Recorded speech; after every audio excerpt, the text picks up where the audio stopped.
Welcome back to the podcast, guys. Today we are joined by Ryan Olson, a consulting partner at Era Group, where he helps companies improve profitability through cost optimization and supplier management. Ryan, welcome to the podcast. Thank you. Yeah, excited to be here. Thanks for having me.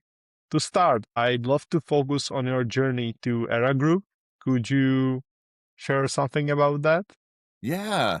So I joined Era Group about 10 months ago, maybe a little less actually. Prior to that, I was at Intel Corporation. I led teams in partner programs, business development with other companies, and did that for 23 years. Now, Intel, as you may or may not know, has gone through some struggles lately. And so they went through multiple rounds of layoffs. It ended up, I got hit twice. So got laid off once. And after 6 or 7 months, I got hired back on basically to the exact same job. I had just been reorganized to a different group within the organization, but leading the exact same team, doing the same work, but they paid me more. So I was like, okay, yeah, I'll come back. I hadn't found anything else yet. And the job market is, it's kind of rough out there. And so I was happy to go back. Then, was there for just over a year and new cuts were coming again and they were going to be big ones. I thought, hey, you got hit last time. I'm probably going to get hit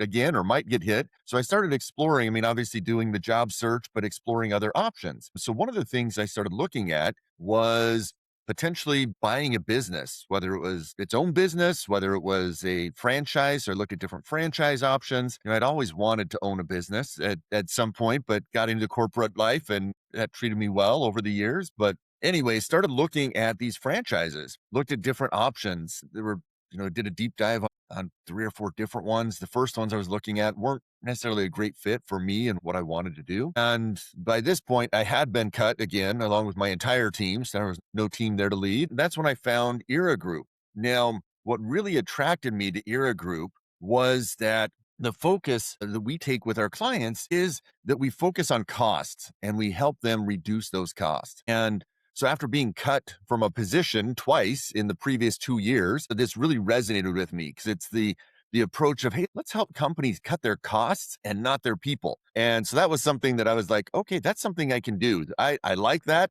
I can get excited about it.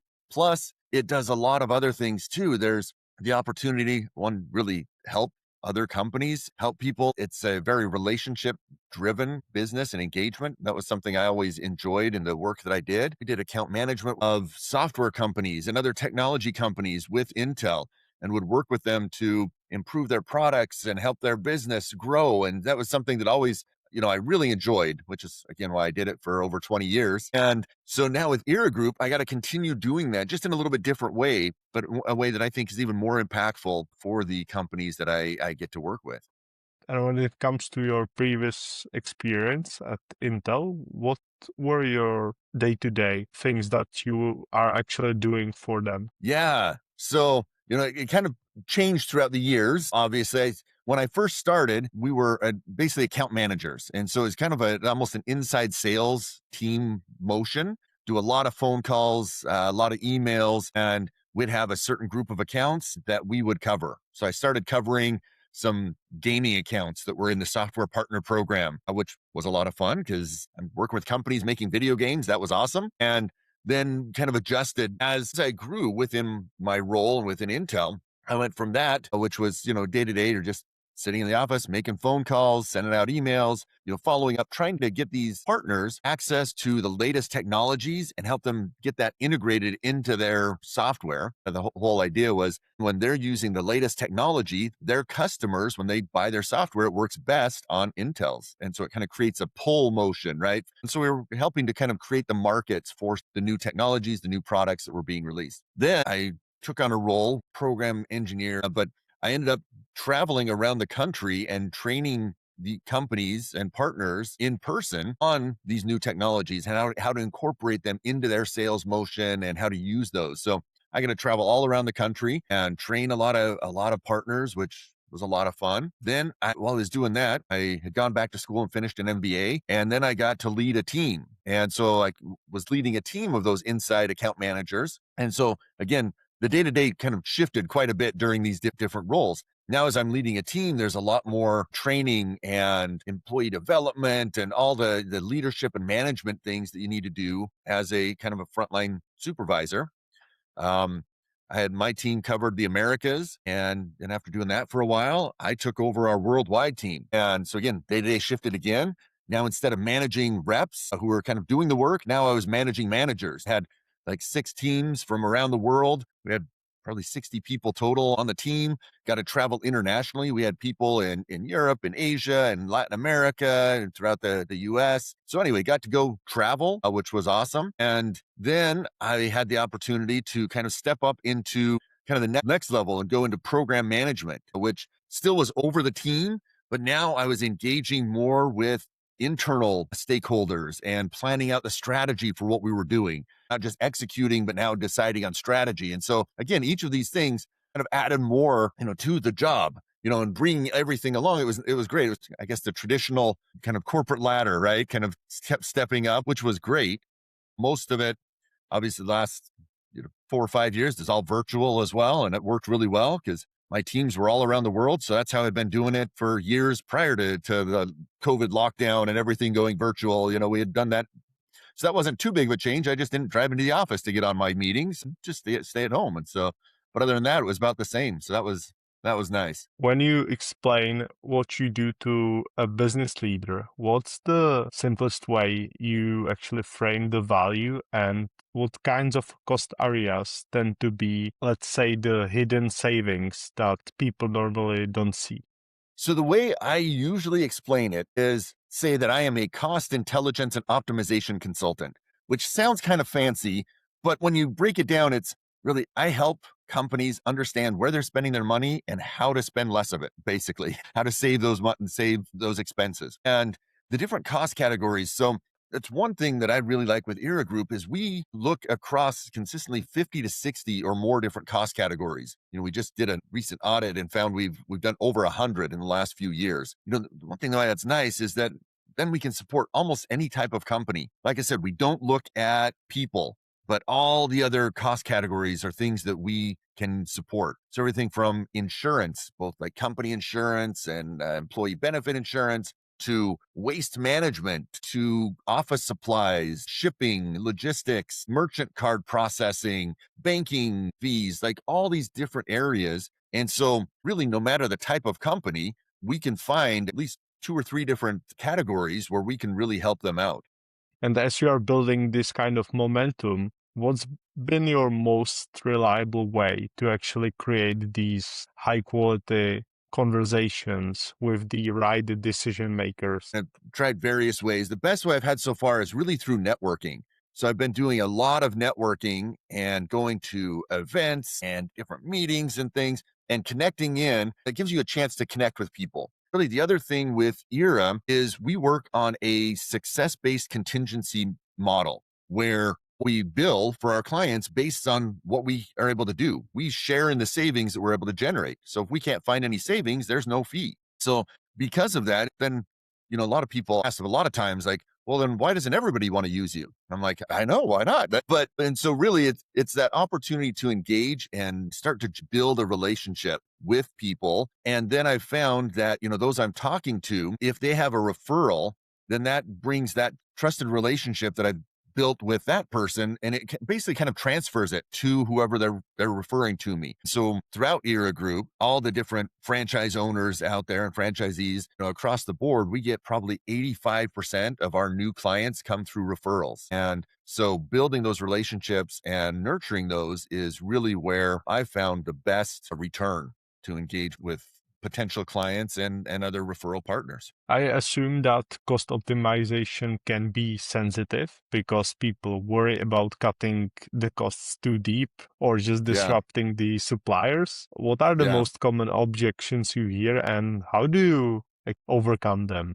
We look at our biggest competition as the status quo. A lot of companies, they're doing okay. And so they don't have a pressing need. They don't feel that pain of, oh, we really got to cut costs, right? Everybody knows, oh yeah, it's a good idea. We should spend less. But, is there enough motivation for them to really make an effort to look at that? Now, a few things that we do to overcome that, like you say, there is some trust involved because when you start talking about finances, even expenses, there can be sensitive data in there, and so we do make sure we get an NDA in place so that all the data is protected. We use secure portals to share data and all of that. We like to engage with prospects. We call it a cost intelligence analysis or spend view. So it gives them a view into their spend. And we do this analysis, and it's complimentary when they're working with us. And we use it to look at their spend over the last year, which can give us a lot of insight into how they're spending their money and what areas they can focus their efforts on to really make a difference as they're cutting costs. That's where we kind of provide our insights and our approach and show them, hey, here's where you're spending your money. Here's all the different categories. We break it down for them. Here's all your vendors, so you get a look of your supply chain, if there's any seasonality or differences by location. And then we bucket those expenses and we say, hey, we kind of do the quadrant, right? Here's the ones where we know we can help you. Here's the ones where you can probably do it on your own because that's kind of more key to your business. And so you probably have the internal resources to do that. And then we identify also the ones where we don't usually find savings, and then the ones that are probably too small to where you could probably find some savings, but it's not going to move the needle for you. And, we provide that back, and our clients or potential clients, they can take that and they can go do their own. So that's always one thing we like to make sure we discuss with them before they sign on as a client is, okay, why don't you just do this on your own? And really with a lot of people, one, they don't have the bandwidth, right? They're all just doing their day to day.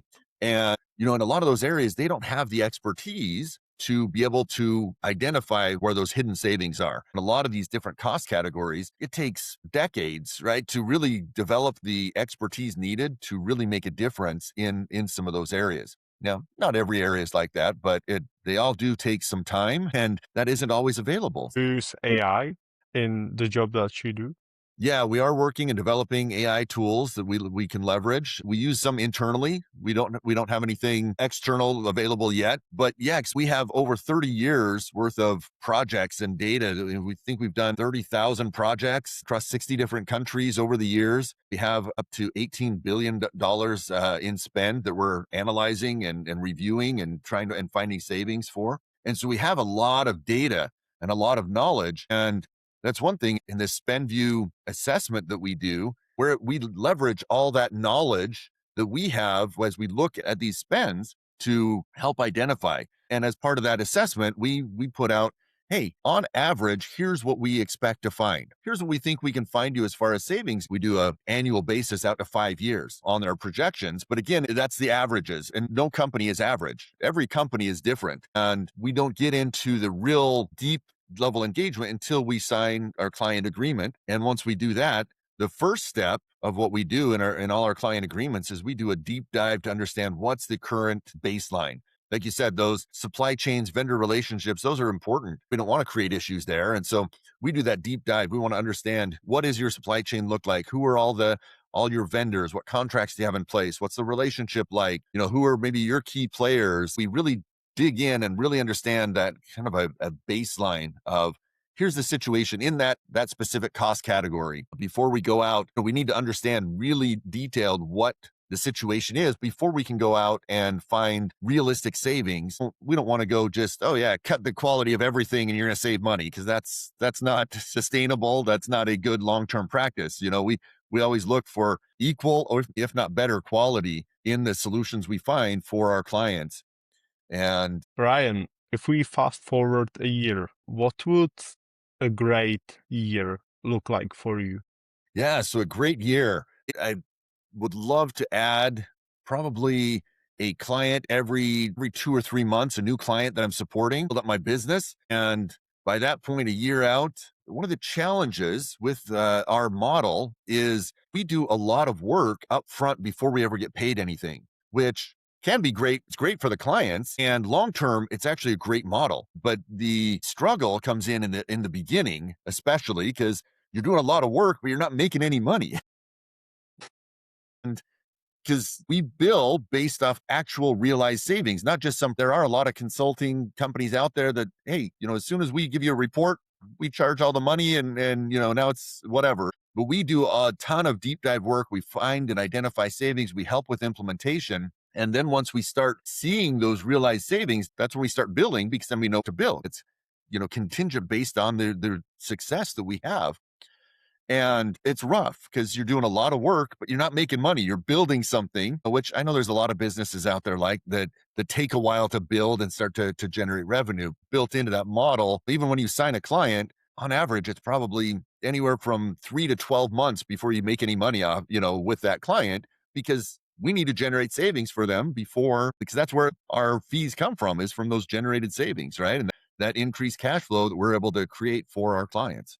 What's one advice that you would give for a person that's maybe in the same industry as you? Yeah. So I think a big thing I've learned is really it's the people. Focus on the relationship and start to engage, make connections. Even if there's no value for you, it's like that's one thing that I've done a lot now as I'm networking is meet a ton of people. And sometimes can help. There's an immediate value back and forth, but a lot of other times there's not really any immediate value. But I always like to look, well, how can I help? Sometimes I find people and it's like, it's clear how they could help me, right? Because, hey, if you know anybody, give me a referral. But how I can help them. Like I work with various groups. Like since I was at Intel, I'm a chair for the Intel Alumni Network, which is a nonprofit group that just keeps all the people who used to work at Intel, keeps them connected. And so sometimes I can get people in front of that group, do some work for some community colleges around here, do some teaching and things. And I've been able to connect companies in with the